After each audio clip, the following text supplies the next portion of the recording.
Welcome everyone, thank you for watching me, Sucks at Games. It's Wednesday! It's hump day, which I don't know why it's called that because honestly all I can think is like, well, that's an area technically hump day for couples.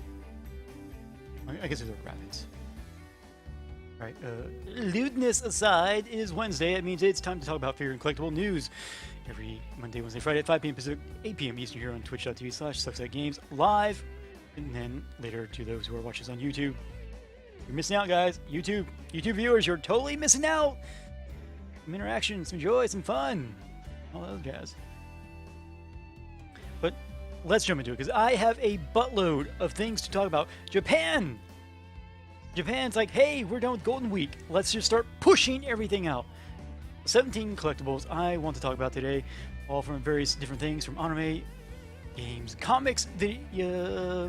Wait, did we have movies? No, not movies. But there are comics in there. So let's jump into it right now. Much to discuss. So let's go. Boom. First up here is we're going to talk about Good Smile Company re-releasing the super deformed Nendoroid action figures of the nice Kirisaki Chitoge and the innocent Onodere Kosaki from Isakoi. As well, Nendoroid figures and the assortment of interchangeable faces, parts, and accessories will be available, as we can see on screen here. Both girls do have some really cute smile expressions. Chitoge's open smile expression is very bright. Look at that! Just is that one? Not that one. But very bright smile brings a lot of positivity. While Kosaki's panicking face right there. It's funny. At least it leads itself to some rather funny photos. That can be shot when you swap out with other Nendoroid figures. Now, though they're shown together on the screen right now, they are going to be each sold separately. Though they both will be available at the same time in September. Look at that smiling face. God, this is so adorbs. So positive. Now, moving on next, we can't escape it, guys. It was inevitable, but we are going to be talking about Concole. Once more. I mean, of course, I could just stop talking about it. You know, we don't have to go and talk about Contact Collection, but that would be unfair to those who are interested. So, let's have.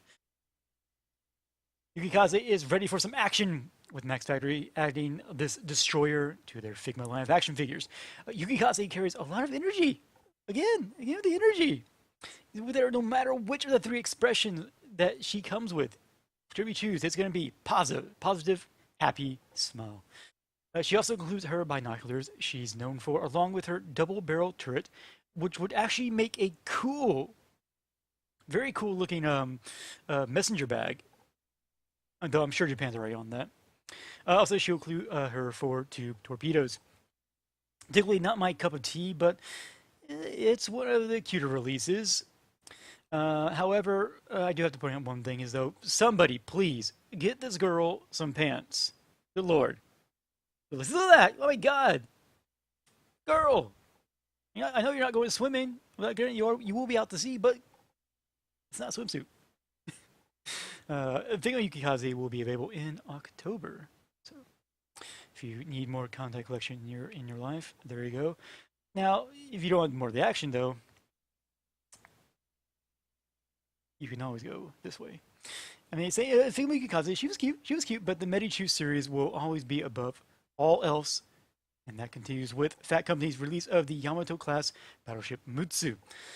The Medichu series takes the super deformed idea and makes it even cuter with the very squishy bell-shaped bodies and the facial expressions. You know, that's back of her head right now. You just don't commonly see in these figures. That's so adorbs. Not that I'm gushing over it. Like all Tight Contact Collection girls of this series, Mutsu comes loaded and prepared for battle. Though she seems she's not too sure about that current position, given the super deformed appearance right now. I'm sure she'll have every reason though to be even more shy, embarrassed, make it what you will, once Medichu Yamato is also added to the collection. It's a good series, and one that should be looked at if you are a sucker for cute things like myself. Medichu Mutsu will be out in September. Next up here is from JoJo's Bizarre Adventure. Someone that won't be the wind beneath your wings. Yeah, I made that joke. Sorry, not sorry. Although she may be one to flirt her way into your collection. I'm referring to the Multiple Binet's next release, Midler. Despite being dressed minimally, this nearly 8-inch tall figure does feature some quality from the strands of her hair to the translucent parts of her veil and dress. However, at the same time, because there's little worn, there's little to really appreciate about this figure. And at nearly $100 price tag, it's a little hard to get behind this one. Maybe if Demoto made Midler's pose a bit more dynamic rather than just the hand out, I'm standing there. It probably would have been able to back up that price a little more. Just it could be more interesting. Most importantly, but right now, $100 for that. I mean, it's a shame though because honestly, Demote especially is practically JoJo figures, and they make some quality stuff. Just this one, it's probably just the outfit really in the end. Maybe that's just the issue. So look for Midler to be released in August. Did you know that Mega House made action figures? Boom! Right there! Look at that! Right there on the screen! Yes! I forgot myself that they do action figures, but they do with their Variable Action Heroes series.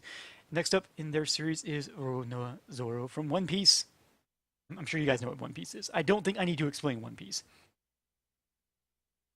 I can't be. I'm just surprised also the fact that series is still going on to this day.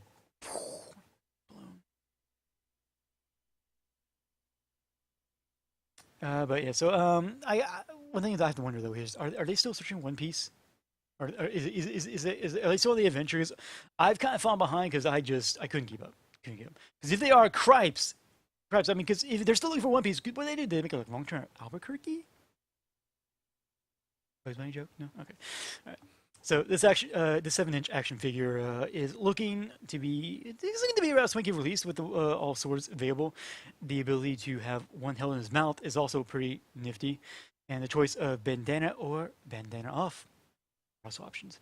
Sad pants though, he doesn't include additional facial expressions. I mean, come on, it's Zoro. We do at least need a goofy Zoro face. I mean, I get he's serious, but come on, he can be funny sometimes, lots of times. I would say, looking at the material though, I can already see that the way that his outfit bows out, it probably means that it's permanent that way and can't really be adjusted. And so for an action figure, it's rather nice looking and an alternative available to One Piece fans, since the only other option has been Bandai and their series of figures. True story time, though. I want a true story here. I had such a man crush on Zoro from One Piece. In fact, I even cosplayed him way back when I was really into anime and actually had time to keep up with the series. I believe it was back at Otakon 2002, 3, long time ago. So yeah. I wish I would share photos, but all I have are just bad photos. So Zoro, there'll always be a place in my heart for you, for this badass most of the time. So pretty cool. But also, did you know that Mega House has been trying out some smaller scaled figures, 1/10 scale, or about 6 inches tall to be precise. In fact, they have a couple of series specifically dedicated to 1/10 scale. First is from their Gundam Girls Generation series of, Gundam Girls from Gundam. The 5th release for this series comes from Gundam Build Fighters Try Once Again, and with the graceful Kamiki Mirai. Mirai's elegant and kind of hard not to notice shapely figure is dressed in a double-breasted suit and short skirt for a uniform. Very short skirt, which seems to be clinging to her butt because reasons. I do like the mature appearance that she has with her eyes, and I like the long mouth. Otherwise, not much appealing about this figure, but that's really to be expected when it comes to so generic. I'm standing here, schoolgirl uniform figures, and I still have 2 more figures to talk about dedicated to just school uniforms, schoolgirls technically, because male school uniforms. I cannot find myself interested in what we're going to talk about here, the World Uniform Operation Series. So let's make this quick, shall we? From the sci-fi title, World Trigger will be Konami Kirie, who at least gives a bit of action with her pose, as well as a bit of action with her butt from her skirt lifting so high. It's kind of hard to ignore. You can't really exactly miss it. In fact, there it is right there. Can't miss that. What a convenient lift. Convenient. But it's nice to see some motion, including her hair, but it looks odd from certain angles, especially with the running away strands on her left side. What's going on right there? What is that about? It looks so unusual. And another thing is, I'm looking at here, her face just looks so flat and very unnatural. Granted, I am talking about anime characters, but for a figure, it's hard not to notice. It looks poor quality. It looks very poor quality. I mean, there have been other figures that usually have more shape, roundness to the face, but this is like just pancake. I will talk about her uniform, but there's nothing striking about it. And with a pose that only offers a bit of action, it really isn't something that seems worthwhile to get. The other school girl uniform release is from the popular Shibuya Rin from Idolmaster Cinderella Girls. Burn those girls. Cinderella. No, sorry, Cinderella Girls. She's got the cuteness going for her with a swinging hip to one side and a gentle smile. I'm not sure though if it's because of lighting, the color, the outfit, or just the loose top, but there appears to be a little more shape to her uniform as compared to a Kirie's uniform. That or I'm just a sucker for that. It's probably because I'm just a sucker. But really, that's all to it. It's cute, not exactly something that would have me reaching for my wallet. What's really bad is, for 1/10 scale, the $50 price tag is now the norm for such figures, since now the larger scale figures have entered the range of $80 to $100. So I mean, if you're looking for something slightly cheaper and don't mind school uniforms, check out what Mega House is offering with these figures. Now we're not done talking about Idolmaster. We still have another Cinderella girl to discuss, and Kotobukiya also has come up is releasing a larger scale, or about 8 inches, figure of the Shy Ogata Chieri. Oh, I've not seen that name before.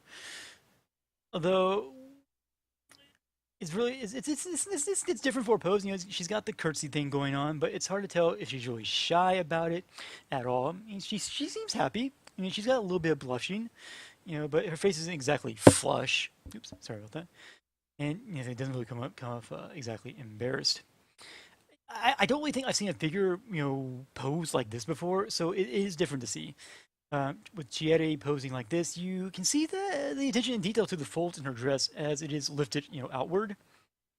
The frills, the cherries on her dress, along with her twin ponytails, brings out a cuteness that, well, I guess would be Chiere. Just, it's way too cute for me.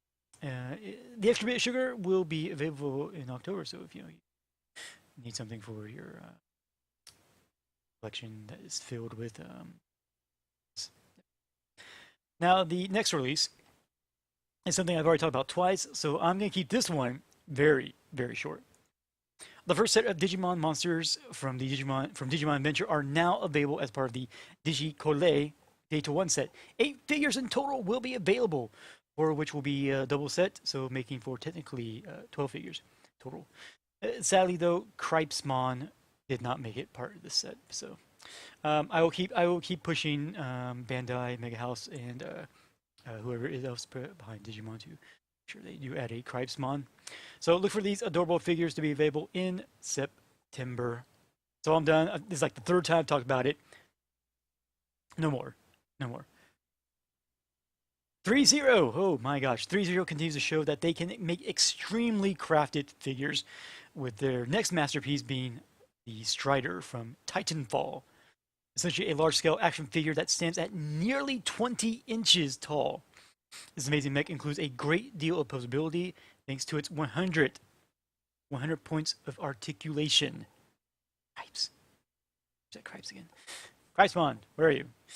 It's going to need that articulation though, so it can carry its massive plasma railgun. Strider also includes an assortment of compartments, including an opening cockpit to house the 6-inch tall IMC close quarter pilot. Gad! I mean, what does this thing not do? And this thing is a beast! It's a beast for an action figure. The Dimension also has lights. It has built-in lights. Do you see all the shining blue? Yeah. Of course, with all this detail, options, and size, it won't exactly come cheap with a retail price of $430. So kiss that good chunk of money goodbye when Stride is available in the third quarter of this year if you do happen to end up pre-ordering it. Not going to lie, I'm only going to be talking about what's next because I am a big fan of Transformers. Can you go wrong with super deformed Transformers anyway? God, look at this! Look at this! Well, Kotobukiya agrees with me with the release of the 3 original jets, or Seekers, Starscream being released on his own, and Skywarp and Thundercracker being released as a set together. Each of these 4-inch tall, treacherous aerial Decepticons will include posable limbs and interchangeable faces. Really, really. The blocking shapes, I'll say, for the Transformers works really well with this with the D style series of figures, and just so absolutely cute. Oh my God. God damn, I'm such a sucker for cute. The only downside about these figures is they act more like action masters in that they don't really transform. But they do include tiny round versions themselves in their jet mode. So a little bit of a consolation there. So look for these squishy tyrants to be available in September. Also from Kotobukiya, continuing with their classics in action, Kotobukiya will also be releasing Batman and Robin as a part of their Art FX Plus Superpower Classics series. That's a mouthful. These 8-inch tall action figures are based on the old Superpowers collection series of action figures that was originally released by Kenner, which also then had a comic book campaign to promote the Kenner toys. So Kotobukiya has already released Superman, Green Lantern, and The Flash. And so now in the pipeline coming up next will be the Dynamic Duo. It's an interesting idea with that flash of nostalgia while bringing greater detail and the quality of Kotobukiya to the essentially almost like just a rebirth of the series. One thing I do find silly about the series, which is also something that was a part of the original Kenner toys, is how they have knee joints, but they don't have elbow joints. There's an odd design decision there, you know? And so it's rather nice to see something like this being given a new coat of paint and, well, technically new sculpts as well. Batman and Robin will be sold separately, but look for both of them to be available in October. Action continues with not Batman, but we do have a Robin. Technically, though, we do sort of have a Batman-esque person here. The next anticipated Batman Arkham game, Batman Arkham Knight by Rocksteady Studios, will be available in late June, and Square Enix is already in on the action figures with 2 releases as part of their 10-inch tall PlayArts Kai series. The first release, as we already saw there just recently, was going to be the Tyler character, the Arkham Knight, the mysterious antagonist in the new installment that is, well, mysterious since the game has yet to be released. This is Swap Man, if you will, may carry a similar helmet that takes after our Caped Crusader, but everything else about him is that of a militant. It really isn't, I'll say because of that, it really isn't an interesting design since he looks more soldier than really anything else. The other release, though, Robin, now filled in by Tim Drake. This one is more interesting, just for the fact that there is a noticeable color to his outfit. Though I guess if you're fighting crime, color isn't exactly your friend in the night. Nevertheless, this take on Robin features his well-known colors, giving him an updated look with armor and rather thick-looking material to protect his legs, since, well, tights won't do much for this grim version of the Batman series. By the way, who else here? Look at this. Who else sees Chris O'Donnell from Schumacher's Batman and Robin here? If you can't see it now, you're welcome. Chris O'Donnell, man. Right there. Each figure will include a sort of accessories from weapons to interchangeable hands. As I've said before, Square Enix does a tremendous job in quality for these figures, for Western releases, yet somehow I could not get behind their own Final Fantasy releases. Strange. Very strange. These fantastic looking figures will be available in August for Arkham Knight, and June will be for Robin's release. Next up, guys. All right. I'm looking at this. And I'm sorry. Is this Batman? Is this supposed to be Batman, or am I looking at Bahamut? I mean, it's always nice to see a different take on characters. But at times, some folks like to make it a little too unique or so far off the path that the resemblance or anything that made that character noticeable is just out the window. And beyond Diablos. Now, case in point, though, as I'm talking about here, I'm talking about Tetsuya Nomura's take on the Dark Knight. I'm sorry. I mean, Batman, designed by Tetsuya Nomura. I'd add an echo effect if I could, but yeah, yeah, can't. Yeah, so I just love the fact that Nomura's name, designed by Tetsuya Nomura, has to be in all caps. Fucking Nomura. Joking aside, this take on Batman as part of Square Enix's 12-inch variant Playarts Kai line of action figures looks like such an absolute mess and really does not make me think Batman when I see it. If anything, I'm seeing Nomura's Kingdom Hearts armor in this figure more than I'm seeing Batman, from the shape of the helmet. That would be the bat's ears, to the shoulder pads, the breastplate, and just the rest of the armor. One could say the color choices, it could be more of like Batman from Batman Beyond, but even that outfit was more simplistic and still felt like Batman.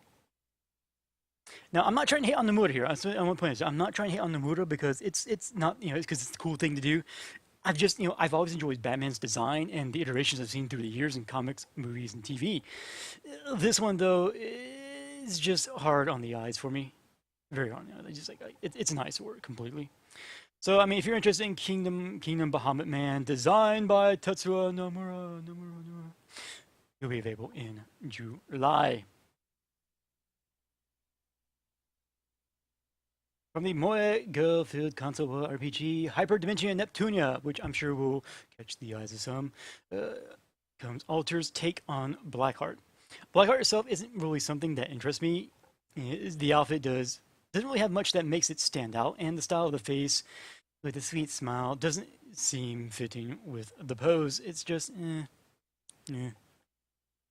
However, two vital points. I'll say actually two vital points I feel take away from everything else about this figure that I do find impressive. At least her hair. Her hair looks amazing. The waviness and the separating between her wings. But everything else, the sad part is just the outfit and that face. It takes away from everything else about that. But probably doesn't take away from that. But one thing that figure companies have been doing more and more of is how extravagant they can make things, such as wings, attachments, weapons, and other items about their figures, or just different little parts, sets, etc. Alter pretty much covers it all with Blackheart, from the giant sword, the pointy wings, and the floating attachments. With all of this, Blackheart actually stands 12 inches tall. 12 inches tall, but get this, 16 inches long. So yeah, pretty large figure. Speaking of which, because of that, shipping's gonna be a killer on this one when she's available in October. So that's gonna be something.